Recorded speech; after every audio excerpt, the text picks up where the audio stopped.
Hi, welcome to Withstand the Weights channel. That's me.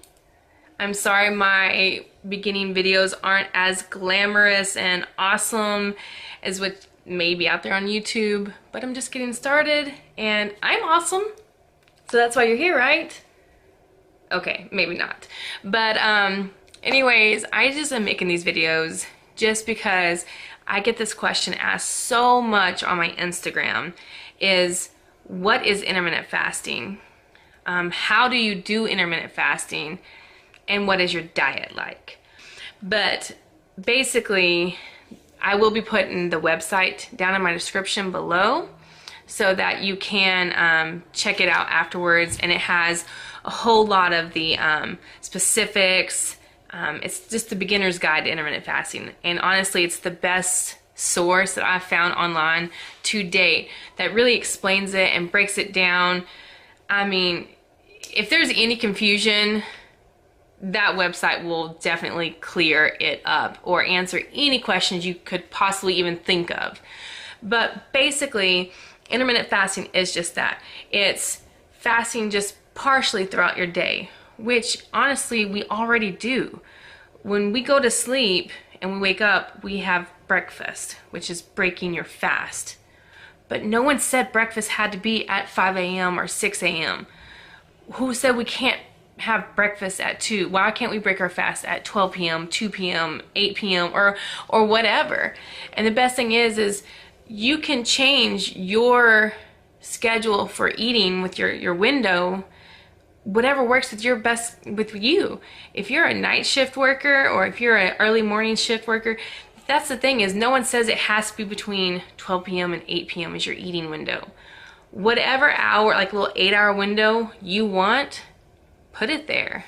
So there's a few different protocols. The most common one is the 16 and 8, which is what I do for the majority of the time. If I'm getting a little bit more serious and I've been on the 16 and 8 for a while, I'll jump into the 18 and 6 schedule. There's been a few times I've done the 20 and 4 schedule, but that was when I was in competition and I was so super focused, really strict with everything. So for, like I said, most part I do the 16 and 8, which is for 16 hours of the day you fast. You have water, you can have coffee, tea, diet drinks, whatever you want, as long as there's no sugar, no calories. So that's what you do for 16 hours of the day. For the 8 hours a day, which is your eating window, you can eat your daily amount of calories. Whether it's all 2,000 in one meal, whether you have 2,000 calories in 6 different small little meals, it doesn't matter. And the biggest stipulation is that people always say is like, oh, but if you don't eat first thing in the morning when you wake up, you're going to slow down your metabolism. Your body needs all that. It doesn't. The reason why people say that 6 to 8 small meals a day, it says because basically your body has to burn those calories to break down that food. Well, whether you have a 300 calorie meal 8 times a day, your body still has to break that down 8 times a day. So basically, say you have 24 calories in a 16-hour window or an 8-hour window, it really doesn't matter because your body still has to burn those 2,400 calories. So that is not true. Another great thing about fasting is, oh my gosh, my kids are going crazy in the background. Another good thing about fasting is when you're fasted, honestly, I will say this, the first week is not fun. It's because your body is not used to it. So it's more of a mental block than it is actually like, oh my God, I'm starving, I'm not gonna make it. It's more of like, I wanna eat. I normally eat, why aren't you feeding me? So it's just a mental roadblock to get over. But honestly, once you're in the fasting routine and you're used to it and all, there's just a clarity about yourself. I can focus and I do have an energy and I find like my mornings, like because I fast during the morning, so I normally don't break my fast until 12 to 2 p.m., somewhere in there, depending on when I come back home from all my errands of the day. But I get so much done. I'm so productive. Like I said, the energy output is unreal. The focus, I can just zone in and get the job done. And so I love that because I wake up, and so it helps to stay busy, and then you're not thinking about the food. So like I wake up, get my kids ready, send one off to school, then I get ready, go to the gym. I do my first gym, which is a lifting session, and then I go to a second gym, which is normally my cardio session. Also, that's the only time I have away from my kids for the most part, so it's my me time. So yes, I do 2 gym sessions, don't judge. So, and then I'll run some errands, go to the grocery store, do something or another, and then I'll come back home and it'll be about 12 or 1 p.m. Get my kid lunch, and by the time I get him lunch, put him down for nap, I can finally break my fast and eat. And so it just works really good with my schedule as well. My husband's oil field, he's either days or nights. He switches up his schedule to fit him as well. So you can really cater it to yourself. The first week that you do intermittent fasting, a lot of people, I feel they give up on it too soon, which you're not going to have these crazy results immediately. Honestly, you will. But a lot of people say like, oh, I'm not seeing results, or oh, I'm just so weak, or oh, I need to eat beforehand, or oh, I can't work out without food. Well, then that's why I'm saying you either need to cater the fasting schedule to where you eat before you work out, when then you cut off early and you fast from 6 p.m. to whatever the next day. You know what I'm saying? But a lot of times I'm not saying start fasting and just go balls to the wall in the gym. You might have to work up to the 16 and 8 schedule.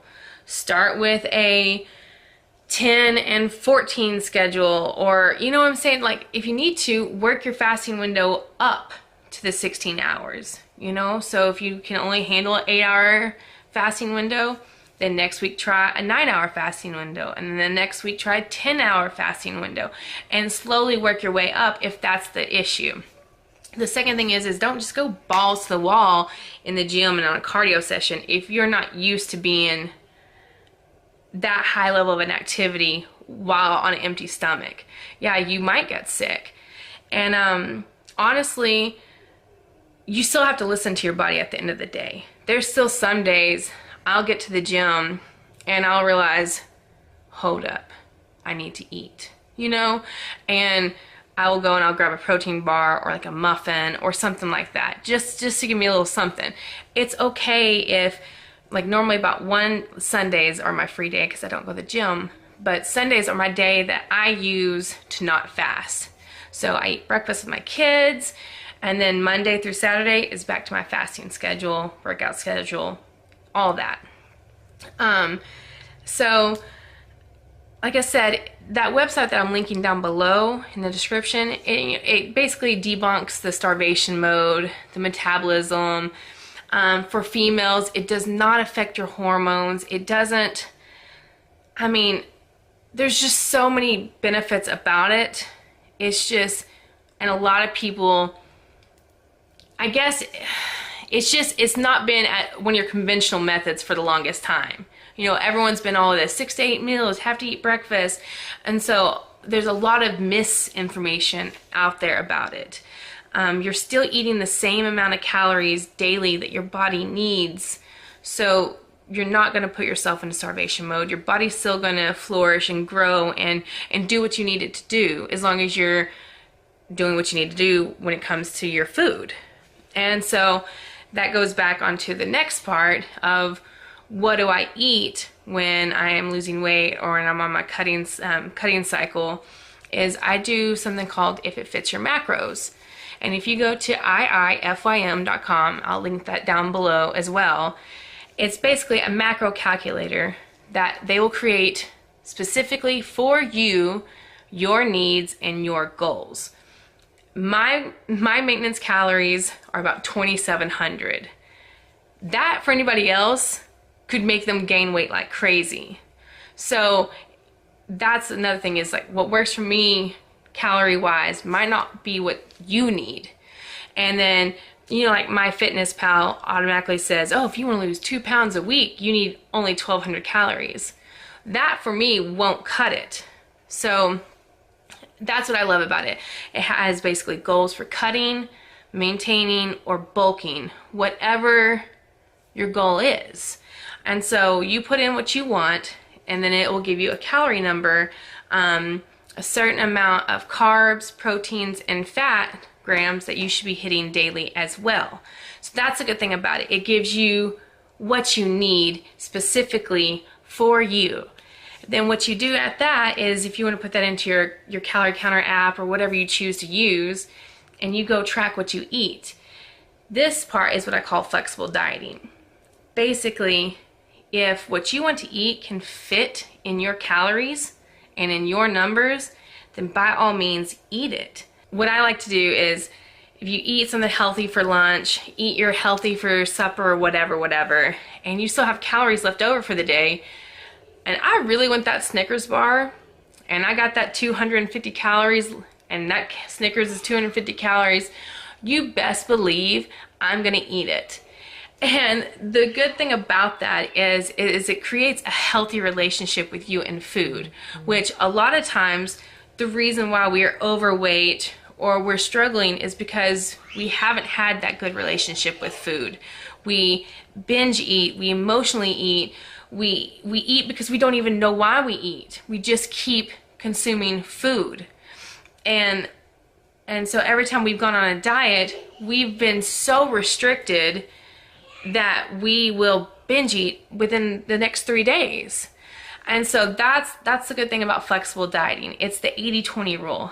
80% of your food is good, wholesome, nutrient-dense food, and then that 20% are those little freebies, those things that make you happy, that make you enjoy what you like to eat. I mean, because I'm honestly, that's the best thing about food, is being able to enjoy what you eat. No one wants to eat brown rice and plain grilled chicken and asparagus every day. Let's face it, that's boring, and it gets old, and it's not fun. So why not be able to have food and integrate like some of your favorite stuff, like a mashed potatoes here, or that's the whole point of flexible dieting. If it can fit your calories, then eat it and enjoy it. Have that healthy relationship with food. All these are tools. You can't just do them one time and expect them to magically work. They're not an end-all be-all. You really have to put in the time. And you know what? I'm going to give you this challenge. So with the intermittent fasting, it's like hashtag #FuckYoScale, and that hashtag on Instagram has some of my beginning intermittent fasting transformations. And sometimes the scale wouldn't move at all. Sometimes the scale would move up. But regardless, the inches were still going down. So that's something I challenge you to do, is give intermittent fasting a try. Give flexible dieting a try. Or even if you want to still do keto or whatever your diet of choice is, try it with intermittent fasting, because intermittent fasting isn't a diet. It's an eating schedule. So try it out. And even if you don't post the pictures on Instagram or whatever social media platform you use, take them for yourself, because I promise you, you will be so glad you did. You might not feel any change after 1 week. Try on those clothes. You might not feel any change after 2 weeks. Try on those clothes. And I promise you, each and every week, those clothes will fit better and better and better. I had a pair of pants that I couldn't even get past my hips. And by the end of the 6 months, they were inches big. Off the sides, off the front and back. They would just slide on. I'd wear them and they'd be falling off. So just try it. I mean, what's it gonna hurt, right? Because at this point, you've probably tried everything else. So anyways, I know this is long. I know it was rambling. I know it's not the most fun back whatever, but it's me, and I really hope that you'll give this video a thumbs up. See, I can't even say it right. I'm not used to it yet. A thumbs up, click subscribe, and comment down below. And just comment down below if you are an intermittent faster user, and if the results, or you know, just it's okay just to comment and talk, and we can even discuss this in the comments. So yes, links are in the description with the If It Fits Your Macros website, the Nerd Fitness blog for the intermittent fasting for beginners. I'll link it all below. So until next time, see you later.